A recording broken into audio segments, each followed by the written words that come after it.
Local Television Network, TSPN. Hello, my name is Kathy Boyd Fellure, and I am a children's author, a novelist, and a writer. And I'd like to welcome you to our first show of Authors, Writers, Books, and Beyond. We'll be having a roundtable discussion today about the books that have influenced us to be writers, books we read for pleasure, and the books we use as references in our writing. So I would like to now introduce to you today's roundtable panel. On my left, Liz Allenby, next to Liz, John Clewett, and on my right, Jo Sarti. And we're going to begin today with, I'm going to read you a quote from John Steinbeck, one of my favorite authors, from his book Working Days, which is a journal he wrote while he wrote the book The Grapes of Wrath, the Great Depression book. This is dated August 16th, 1938, 10:45 Tuesday. I'm not a writer. I've been fooling myself and other people. I wish I were. This success will ruin me as sure as hell. It probably won't last, and that will be all right. I'll just try and go on with work now. Just a stint every day does it. I keep forgetting. So I'd like to ask my fellow writers here to introduce themselves and tell you what genre they write in and what they think of that quote. Liz? I'm Liz Allenby, and I write historical romance. And my reaction to that quote is that in writing, we're always hovering between love and fear. We love what we do, and yet we fear how other people are going to understand or not understand what it is we have to say. And I think that always pulls me in two different directions as I write and as I submit my writing for other people. Oh, thank you. And John, can you also say your name without the French accent I put on it, please? It's okay. John Clewett's my name, and I write contemporary thrillers and contemporary mysteries and some short stories which don't really fit much of any place except they're very short. And with regard to your quote there, I can feel for it because that's kind of the way I feel most of the time. Somehow or another, we're never good enough, and it seems to me every time I read a journal from another writer, they're saying the same thing. So I'm getting used to it, but I still feel it. Yeah. Yeah, the pain, huh? The pain, yeah, and the fear, yeah. And Jo? I'm Jo Sarti, and I'm a children's author as well as 2 published books of poetry, and I'm working on a novel at this time. My genre is sci-fi, fantasy, mysteries, and basically anything well written is a favorite of mine. I love to reread books, and I always find something that I missed in the first or the last time I read it. I really enjoyed that. And but my special books are anything by Anne McCaffrey. She's my favorite above all. And then I have The Mirror by Marlis Milheiser. It's fantasy, romance, and time travel, and it just whisks me away. I travel right along with them. What did you think of John Steinbeck's quote? It was very good, and he's right. There's that fear of failure in everything we do. Every time we hit the key, we're always saying, oh, this is not going to work. It's not going to work. I'm not good enough. I'm not good enough. Yeah, exactly. The number one fear of writers. And I wonder if people realize that we do have that degree of insecurity in our craft. He was quite a famous writer for his day and phenomenal researcher, too, in his book. That's one of my favorite books. I asked everybody today to bring favorite books, which Jo shared. John Steinbeck is one of my favorite authors, and I was blessed to live in Morgan Hill near Salinas for 2 years, so really enjoyed everything Steinbeck down there. And C.S. Lewis is another one of my favorite authors, and I have brought my favorite books today to share. Oh, wait, I think it's over here. And this is an allegory. You tell a story by telling another story. This is the Screwtape Letters. And this was one of my first C.S. Lewis books, even before Narnia. And to this day, it's still one of my favorites. So I would like to ask the rest of you, Liz, can you share One of your all-time? Yes, I think my all-time favorite is To Kill a Mockingbird. The artistry in this book by Harper Lee is tremendous. She not only weaves the story of Jem and Scout and Boo Radley into the story, but she also manages to tell the wonderful story of Tom Robinson and his trial. And I've always gone back time and again to Harper Lee and in the way that she makes her characters come to life. And they're so natural that we enter the world of that small town and we can identify so easily with everyone there. So I think that Harper Lee, although she only wrote one novel. How many times have you read it? I think I've read this book probably 20 to 25 times. And in whole and in parts, and I've taught the book many times as well as a high school teacher. And students love this book. It is one of those that you can put down and take up many times over your lifetime, and it means different things to you. I just reread it for book club 3 months ago, and it was, even just reading it at this point in my life, as opposed to the last time I read it, saw different things in it. Yeah. So it's a wonderful, masterful piece of literature. Yes. And John, what about you? Well, I'm all over the place with regard to what I really enjoy. Unfortunately, I didn't bring those with me. They're in another location. But You can tell them where. Stockholm, where I have far lived. away. Yeah, far away. No, I think, recently, and it sort of affects the way I now read, because I'm reading books in a different way. But the normal thriller writers and mystery writers I'm reading, but reading in a much different way. I'm analyzing instead of just reading it for pleasure. So I guess James Patterson and Dan Brown and people like that. But like I say, I'm seeing how they do it more than just reading it for fun. Yeah. My husband's a huge Tom Clancy fan. Huge. Yes. Do you like Clancy? Yes, yeah. He and I kind of get close to each other with regard to the genre sometimes. Yeah, a little bit of technology here and there, yeah. I think so. What about you, Joe? You want to talk some more about Anne McCaffrey? Oh yeah, she opened my eyes to space travel and heroism beyond belief, and it was just a magnificent series. She recently passed away, and she will be sorely missed. I understand her son is taking over some of the writing on some of her books, but she brought everything to life. It was really something. I read one of her books, and one of the main character dies, and I'm sobbing. I am literally mourning the death of a written character. And I wrote her a poem about it, and she invited me to tea. Wow. I did not make it there, and I'm sad to say, because I would love to have just sat and talked with her for hours. What a wonderful opportunity that Yeah. would have been. But she had a gift with the written word. She was amazing. She started later in her life. She didn't start right away when she was young, and I just cherish everything I have that was written by her. Yeah, I want to go back to kind of something you mentioned, because we're all members of Amateur Fiction Writers Critique Group, and so we critique each other's writing. You can touch on that a little, because you said you don't just read it now. In your mind, when you're reading, do you also critique? Not necessarily rewriting the author's work, but in your head.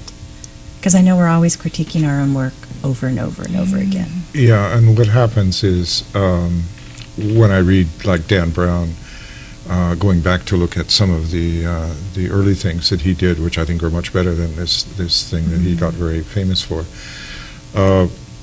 What I find myself doing is saying, hey, would have been so much better if you'd done that.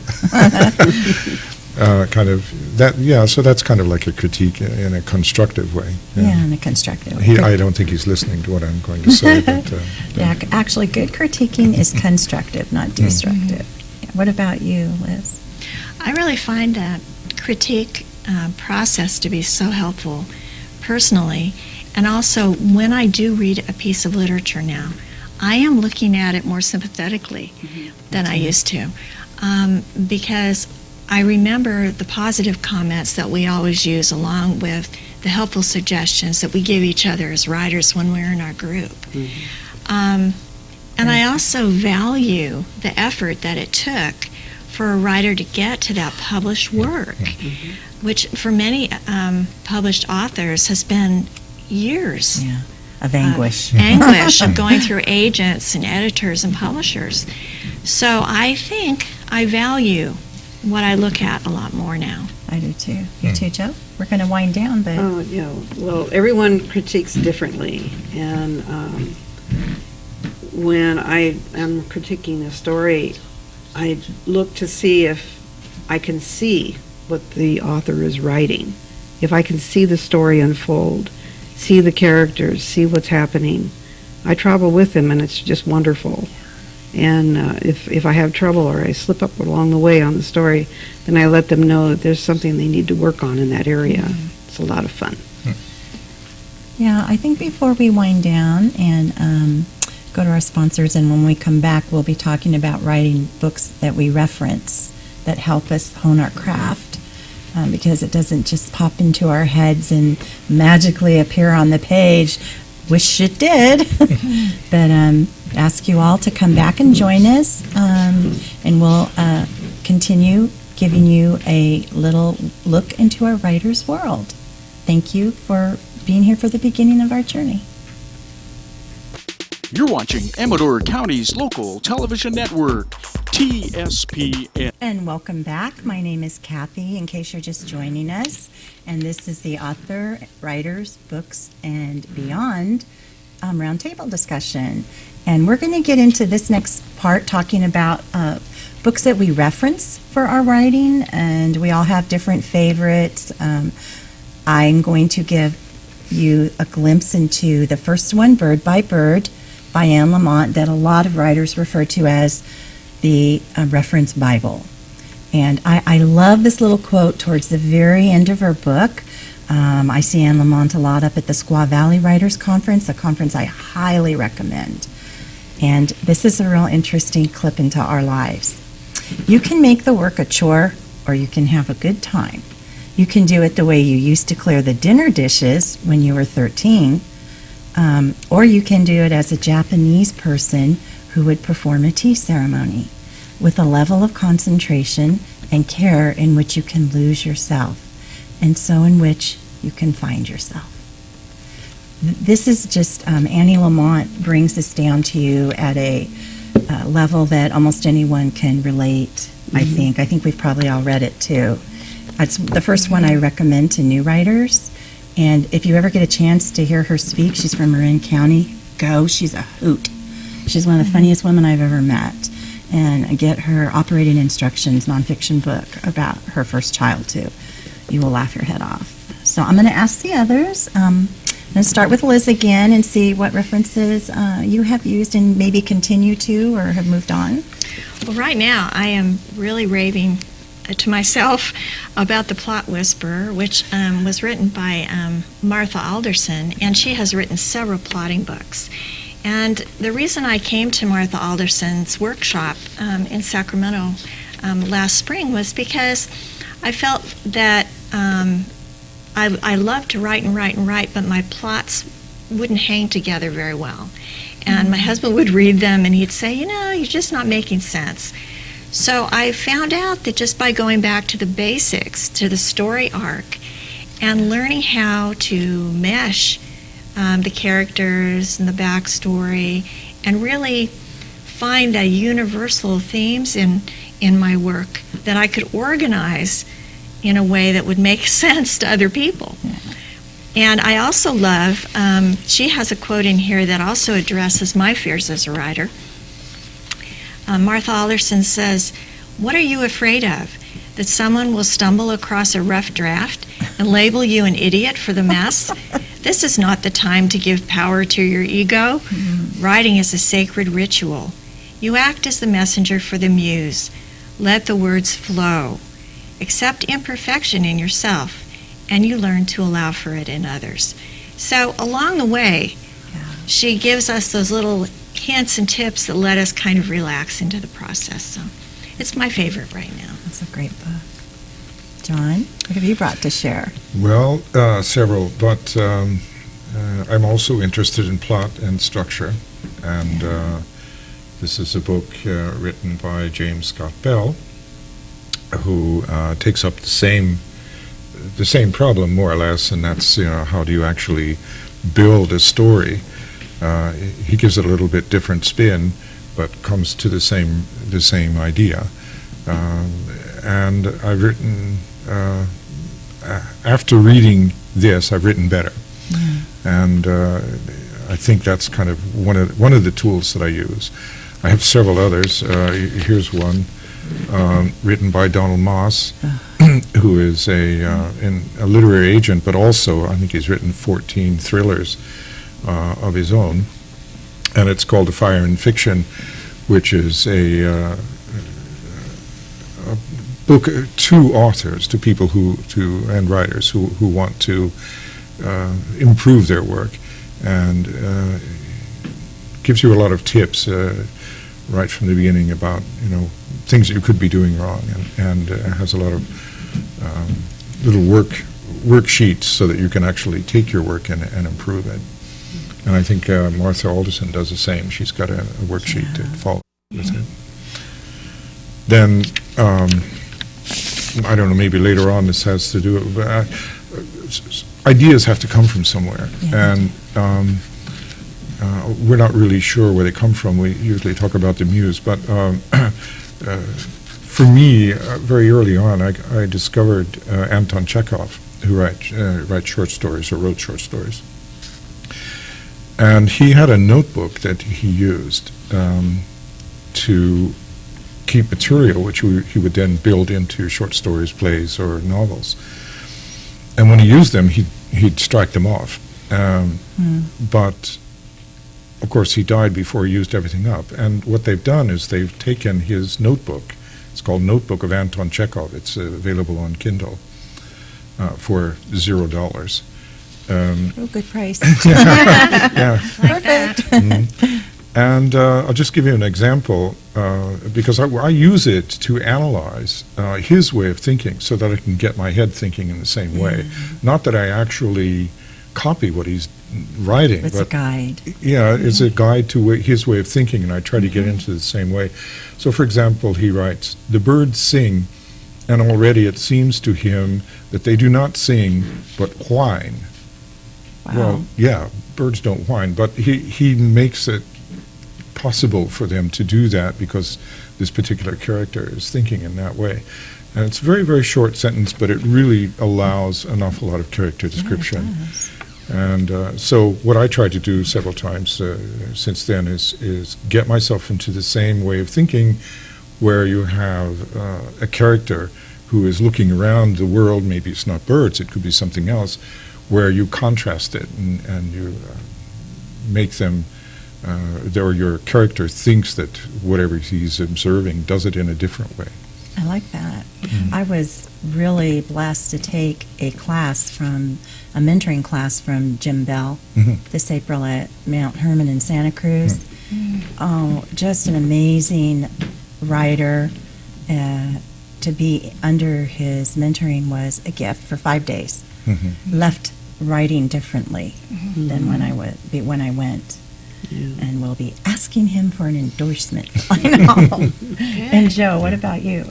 Well, I've got several books at home, and two of my favorite, one is from Stephen King. All right. And then my favorite mystery writer who with a sense of humor is Janet Ivanovich. And she wrote a book on how she writes and why she writes the way she does. And I laughed all the way through that one. But they're good inspiration. A lot of these are. I have been online a lot lately with Writer's Digest, and they have tutorials or just little articles about plots and structure. And with working with the novel I'm working with now, it's come in very handy to look those up. And and I have a brick wall I'm stuck on another book that I still haven't got past, and these are helping me to see a way And we into need that. the help. Oh, yes, We're not definitely. ashamed to ask for it either. Oh, absolutely, absolutely. I'd like to share also, this is an amazing book, The First 5 Pages by Noah Lukeman. Most new writers don't know that most editors, publishers, agents only read, some of them the first sentence to get your hook, some of them the first paragraph, very few of them past the first page and the first 5 pages maximum. And this, I took a workshop from a local author, Antoinette May Herndon.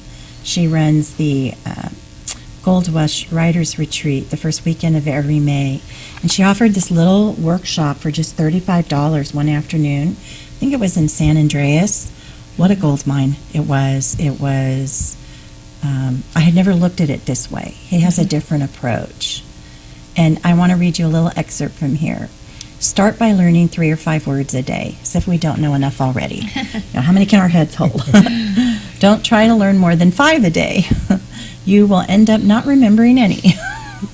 Or if you prefer, you can buy one of the many books devoted to increasing vocabulary, which can be found, on the market.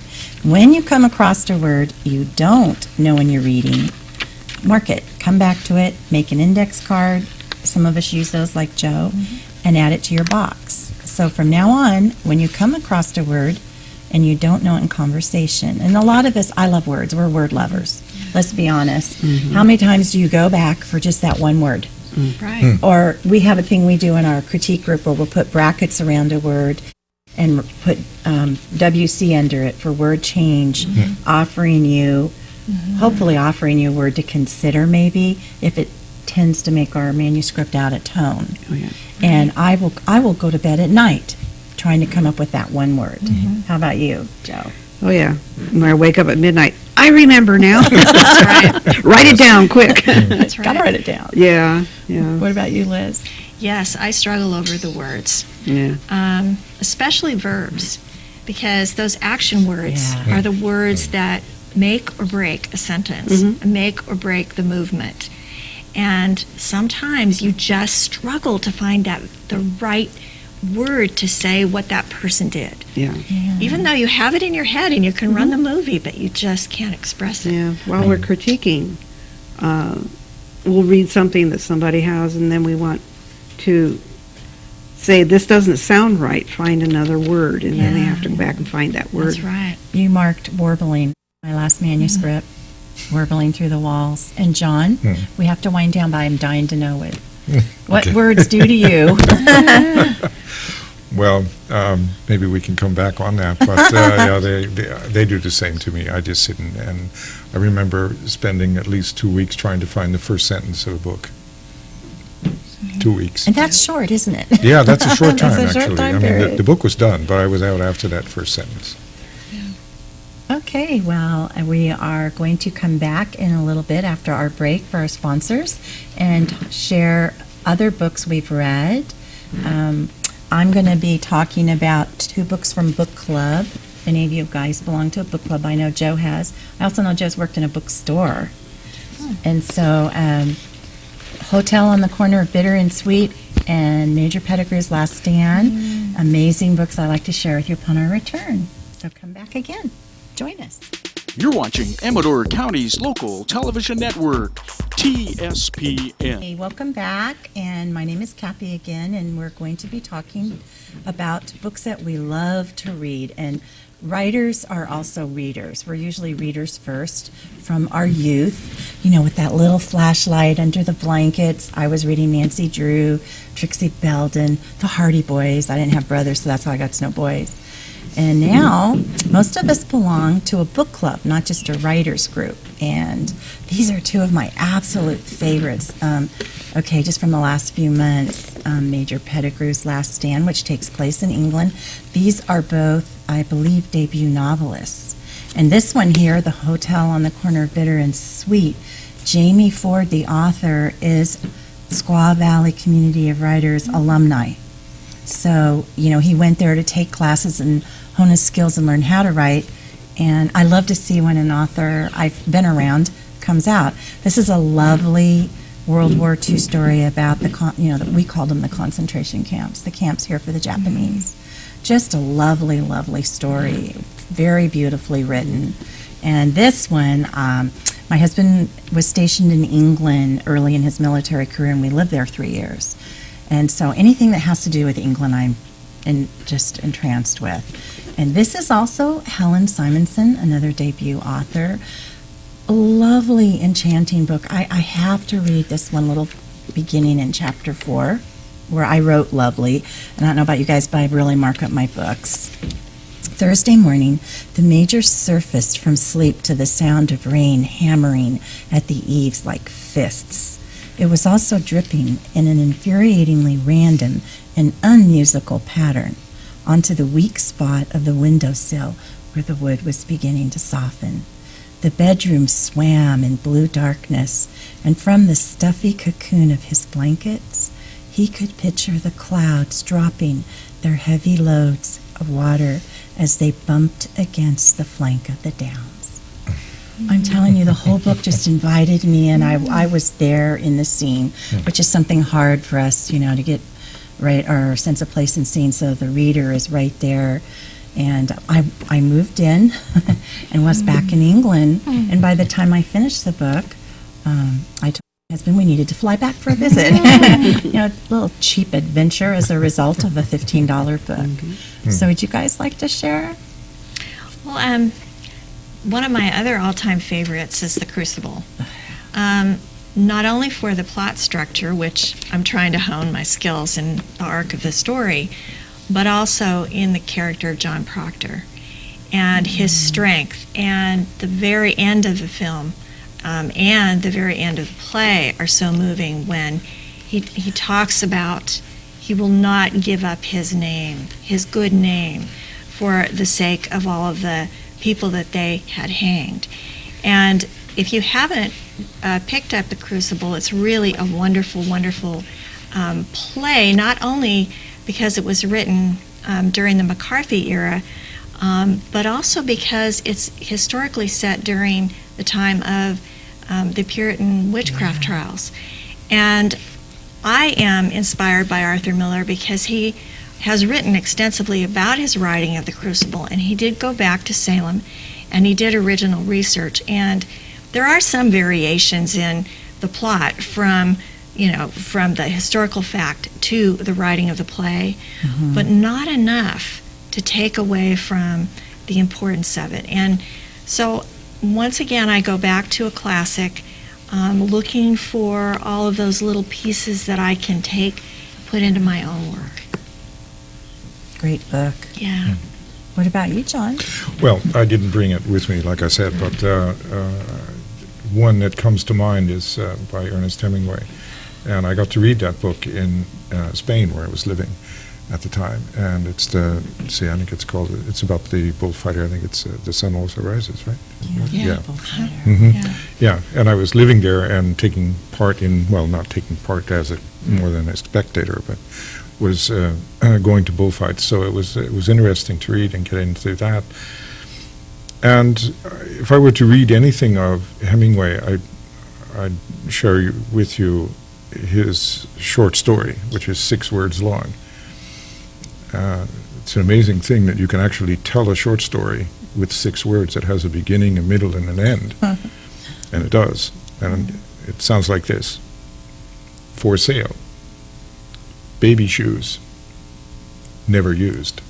That says Pretty so much. concise, yeah. And that's kind of the way he wrote. Yeah, Right. yeah. And I like that. I like That's a to lot.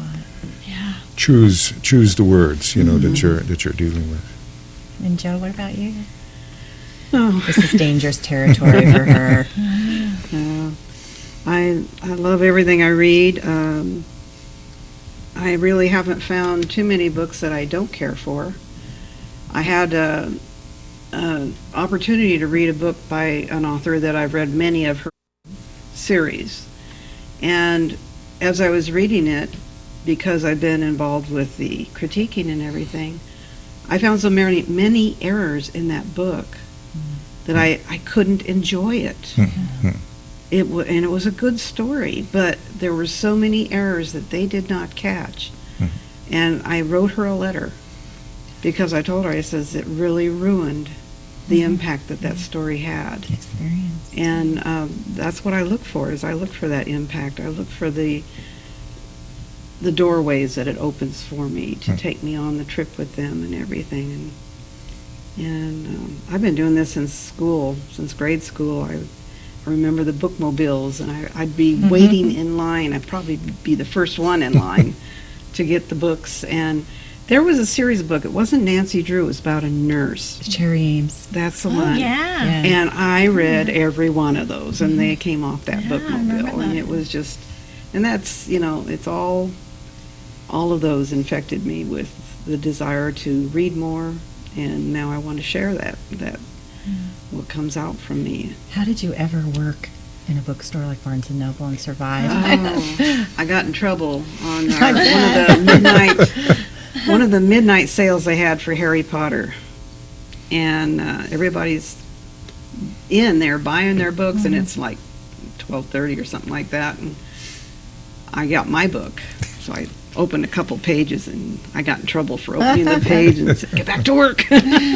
But it's very infectious. But it's wonderful too, because I get these customers, and I was able to read the books ahead of release. Oh, what And so I was able to, if you like this one, you're really going to like this one. And so it helped for us to be able to tell them that there's something else out there that they would enjoy. And I miss that. I love that. That was the best job I ever had. you built a lot of relationships with your customers then. Oh, yes. So Excellent. I'm Excellent. assuming you're pro bookstore. Pro bookstore. Brick and definitely. mortar Definitely. bookstores. I have ebooks. I have a really great book on my iPhone. It's Mike Sullivan's. I always knew one. Yeah, and it's really, really good. And Everybody's Daughter. Everybody's Daughter. And I read that. I'd be standing in line at the doctor's or standing in line here and there, and I'd be swinging through that book. And so that's very convenient. But nothing can take that smell, that feel, Away. the book, Yeah, turning I the agree. pages. You can't beat that. And so I don't think the bookstores will disappear so much, or publishing will disappear. It's just going to morph into a different version of itself. I think you're right. I enjoyed Mike's first book, Unnecessary Heartbreak. As a matter of fact, that was my recommendation for our book club, and he was kind enough to call at the last half hour of our book club meeting and talk to them, answer questions. And my group is really intensive. I live for it once a month. And he really shed some light on some, we all saw, you're in kind of agreement, but then you see some things differently. And he shed some light on, and he couldn't tell us too much, but he gave us a little sneak peek into that next one. When I got to the end of this book, Everybody's Daughter, I'm going like this on my phone. Where's the next page? I wanted more, and I know another one's coming out. Yeah, third one. And those are the stories I love. Do you guys have e-readers? I don't. I just have my phone. On your phone? Yeah, I have an iPhone. I have some books on. I have my children's books on my phone. And I have a Kindle app on my laptop. You do? Yes, I do the same. Yeah. You do too? A lot of my research books are now coming that way. Yeah, John actually just published. Can you show them? He It's just really very convenient. Between Stops is an ebook. Right, yeah, that's an ebook. Yeah. Yeah, 8 short stories for commuters in a hurry. Yes, right. And I have a favorite, Death on Wagstaff Road. Yes. That's my favorite too. I like that one. That was at our read. Yes. Yeah, Can you share a little bit about that? I didn't bring it with me, but I can share a little bit about it. That it's I don't usually tell people about it, but yes, it's autobiographical, and it's the story of a young child, about 10 years old, who discovers a murder and solves it. And maybe that's one of the reasons that I've been doing that. Went in that direction. Yeah, I went in when you that were direction. writing. I think so. I mean, I thought about it. One of the readings that by the time I was 17, I think I had witnessed 3 violent deaths, and I lived in a very, very small town. And so, Makes an impact. it makes an impact. I think it sort of, makes you start thinking about certain things, and it did for me. Yeah, my daughter's supposed to put that on her. She has a Nook color tablet Yes. tonight. That's her goal. I don't have one. I'll be getting one, but I like to read and hold it, take it in the bathtub.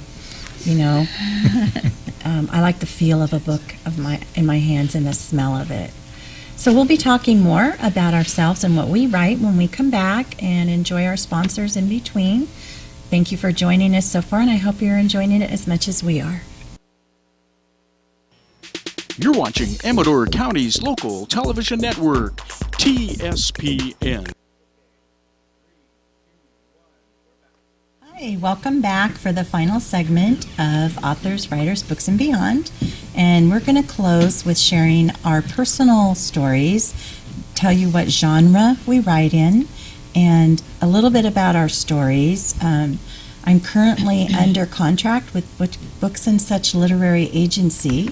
I have a lovely agent named Wendy Lawton, so I'm limited as to what I can say about my novels, but I can share a little bit about the fiction genre I write in. I have 4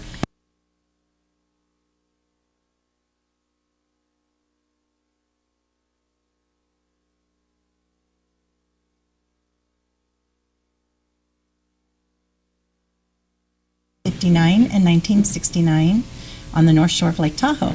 And it's the growing story of 4 sisters, and it is fictionalized. I do have 6 sisters, but I am not allowed to tell the truth. I must lie and make up fiction, or else I'm not invited to sister night. So I do the 4 seasons at Tahoe, and there's a teaching page at the end of each book, and they're a joy for me. My novels, though, are where I'm working now, and my first novel is titled The Language of the Lake, and I'm working on book 2, which they're critiquing, and it's a journey of constant research. I think we all research our books very deeply. Unfortunately for me, this means traveling incessantly to Lake Tahoe, and staying in cabins and swimming in the water, and I know you feel so sorry for me. Somebody's got to do it. Yeah. My husband goes with me voluntarily. So, but I do. It is a succession of, I've interviewed the U.S. Coast Guard in Tahoe City, Dennis Wu at Rosie's Cafe in Tahoe City about the tearing down of the wonderful tree that used to be in the middle of the highway. And I'd like you guys to share a little bit about your research, too. I love the research. Research. I could live in libraries and do interviews endlessly because we want it to be right. That is, we want to give you something of quality that is accurate, so you don't open our book and, wait a minute, that's not right. And so, Jo, you want to tell us a little about what you write? Well, I've written I'm writing 4 children's books. I've got 2 of them published, working on the 3rd, and I also published with my co-workers at one of the places I worked 2 volumes of poetry and short stories, so it included my stuff as well as theirs, and that was a lot of fun and very educational. And then I am also working on a novel, and it's set in the early 1900s, and boy, have I got a lot to learn. I'm doing a lot of research about that time period. My friend Betty has a wonderful book that's a timeline of all these things that happened, during those years. I may steal that book from her. That was really interesting, and it's helped me quite a bit, but I'm online a lot when I need to know what I'm doing. So I usually go to the internet. I'm comfortable on computer, so it's not such a thing. And then I do the books too. I come over and borrow one of yours or look through one of yours while we're visiting. And it's fun to learn and see all this stuff come through. Yeah, Jo's over at my house a lot, so much my dogs know her. And we'll sit at her feet, too, not just mine in the office. John, what about you? Well, I've written two novels, which are one's a thriller, the other's a mystery.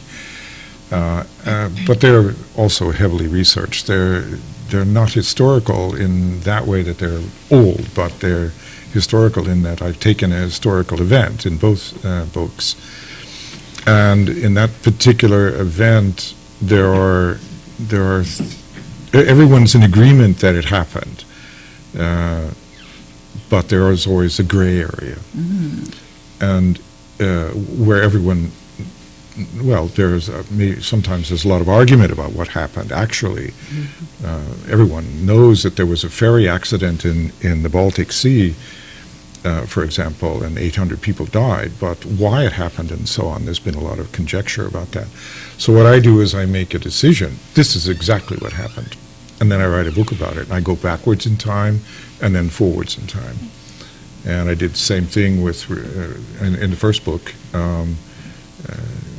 where everybody knows that Adolf Hitler died, and that he was married to a woman.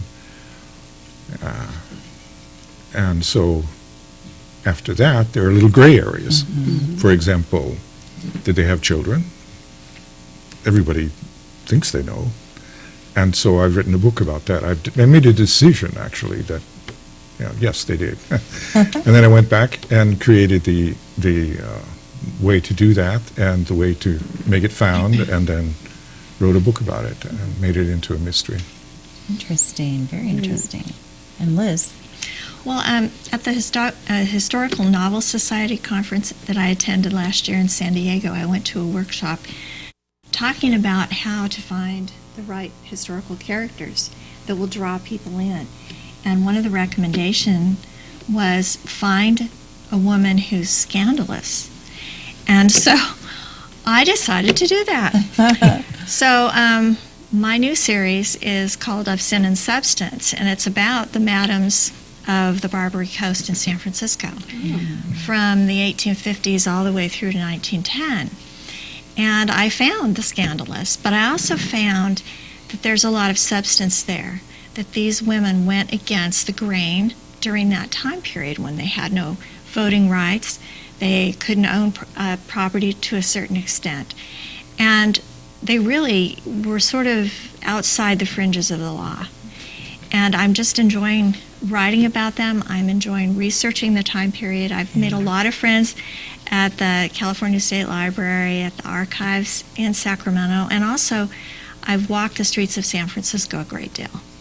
And I still have more to learn because so much came down during the fire and the earthquake. But even just imagining where things were then is so different than what it looks like today. Yeah. So it's really compelling, and it's given me a lot of excitement. Did you want to read a little excerpt? Sure. This is a scene from Madam of My Heart, which is my first novel in the series, and it is about a woman named Arabella who ends up being a parlor house madam, a very fine parlor house madam in San Francisco. It's called The Polka.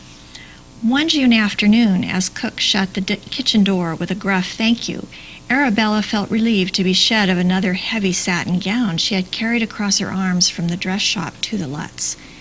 Miss Rose always had her do the finishings on Sunday, and it was her job to clean up the shop before the long walk home. She was proud of her stitches on the lace collar and her work on the satin hem. Miss Rose had said this one was for a dove. When Arabella asked her how one got to be a dove, Miss Rose had shaken her head and said, "They wear low-cut gowns and they service men at the Lutz. That's what a dove does." And this came from, researching the history of prostitution in America. And another word during that time period for a prostitute was a dove. Interesting. Most interesting. I'd like to ask you before we leave for tonight, if you have something in your head for the future? I know we all have works in progress. John's, we're on the second to last chapter. We're just dying. Don't want it to end. But is there something you have in your head, Jo? Well, I'd like to finish my fantasy novel if I can never get past the block. But I have to be able to see what I want to write, and I haven't seen it yet, so I'm waiting for it to pop into my head. Waiting for those characters to speak to you Yeah. and tell you what to do. Oh, yeah. Yeah. So, anyway. Okay. I just started another series. I have a Sin and Substance going with my madams, but I'm also really intrigued by World War II history and women, strong women in espionage. Oh, my goodness. And so I have a novel started called The Embassy Pearls that has to do with an event and a break-in at a foreign embassy during World War II. Wow, interesting. John, what about you? Well, we're all critiquing each other's work, and so all of a sudden I got interested in Scabrous women, and thanks to Liz. So I started to think about one of the women that was very well known in Grass Valley, one of these very famous women who came from Ireland. And so I was thinking about first doing a short story, but it's sort of grown, and I think I may even try to make it into a thriller where the president is involved and a few other things. It's already interesting. Yeah, it's already intriguing. Yes. Well, before we go, I'd like to ask you guys all to share a word that just, a special word. Writers are all about words. And my word is create, because that's what I think we're always trying to do, is create something new out of something that isn't there at all.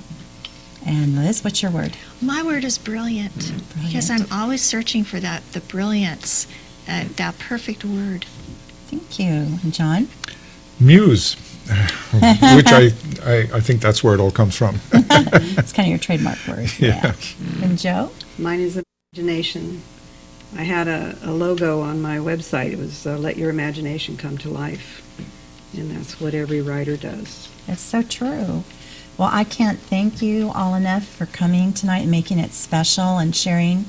We're normal people sometimes. We try. When the camera goes off. But I want to thank you for coming and sharing and opening your lives up to not just your lives, but your inner self to the people that are interested in reading what we write.